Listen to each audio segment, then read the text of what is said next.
Allonge et amplitude en crawl. Salut à tous. Aujourd'hui, on parlera de l'allonge et de l'amplitude dans la nage du crawl. C'est un sujet assez important puisque c'est, je pense, le critère le plus important pour construire une belle nage. Chaque lundi, on développe un concept de base en natation. Alors n'oublie pas de t'abonner à cette chaîne YouTube pour retrouver toutes nos prochaines vidéos et le pouce bleu si ce thème de vidéo te plaît. Au programme, pourquoi marquer l'allonge dans la nage du crawl? Quoi nager en semi-rattrapé et en glisse. Dans la deuxième partie, on verra le rôle de l'épaule qui est quand même assez important dans la bonne exécution technique de votre crawl. Dans la troisième partie de cette vidéo, on verra règle, la règle qu'il faut absolument respecter pour développer une nage du crawl efficace, voire même super efficace. Donc reste bien jusqu'à la fin de cette vidéo pour ne pas manquer toutes mes astuces.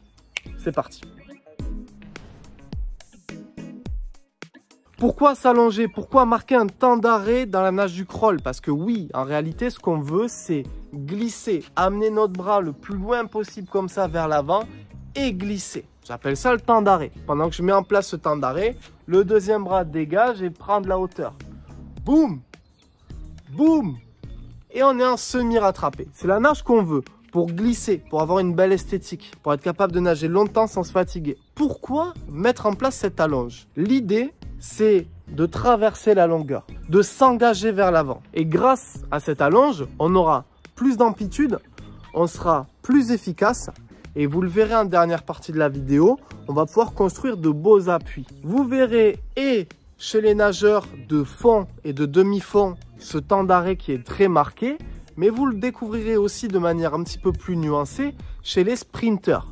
Eux, ce qu'ils veulent, c'est s'engager très tôt, très vite et tirer très vite, très fort. Mais il y a toujours cette notion où je viens m'engager avant de développer un appui et vous allez voir que l'épaule a un rôle assez important dans ce geste-là. On est parti pour le deuxième point de cette vidéo, le rôle de l'épaule. Donc l'épaule, c'est une articulation qui est quand même assez importante en natation et dans la nage du crawl. Il va falloir bien ouvrir le buste et prendre de la hauteur avec l'épaule quand on passe le trajet du bras hors de l'eau. Et quand on s'engage, il y a aussi quelque chose à faire avec son épaule. Quand je m'engage vers l'avant et que je marque ce fameux temps d'arrêt, on va vraiment essayer d'envoyer son épaule le plus loin possible devant. Vous voyez ce que je viens de faire? Il y a une différence entre ça, je mets mon temps d'arrêt mais je suis un petit peu mou sur mon appui, et ça, où je viens vraiment engager mon épaule, l'amener vers l'avant, et tout mon bras là va chercher un maximum d'amplitude. Donc on va vraiment essayer de développer une grosse allonge grâce à l'engagement de l'épaule vers l'avant. Prenez note et essayez de le mettre en place dans votre crawl. Dites-moi en commentaire si vous aviez déjà intégré le rôle de l'épaule à votre nage ou pas du tout.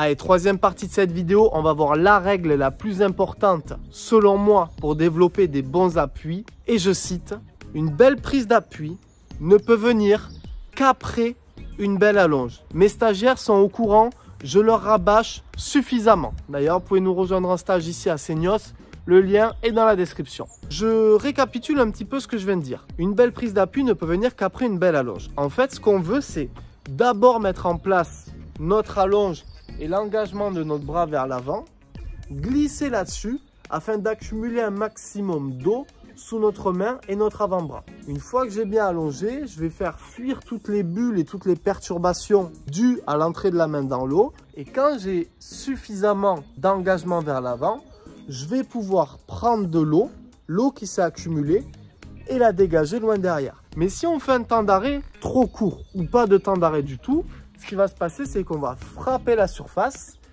tirer de l'eau qui n'est pas adaptée à notre bras. En fait, c'est-à-dire qu'en fait, on va simplement passer au travers de nos appuis. Sans l'allonge, sans l'engagement vers l'avant, sans le temps d'arrêt, vous allez passer à travers vos appuis. Donc, respectez bien cette règle. Une belle prise d'appui ne peut venir qu'après une belle allonge. C'est super important, vous devez le mettre en place dans votre nage du crawl. Pour construire votre allonge et votre nage du crawl, je vous invite à nous rejoindre. Le club en ligne est dans la description. La promo est encore disponible pour très peu de temps. Et ensuite, on terminera définitivement cette offre promotionnelle. Encore une fois, le lien dans la description. le pouce bleu si cette vidéo vous a plu. Et n'oubliez pas de vous abonner pour nous retrouver chaque semaine des tutos inédits, des concepts de base, vos entraînements et les pires erreurs à ne pas reproduire en natation. Je vous dis à très bientôt, c'était Malcolm, ciao.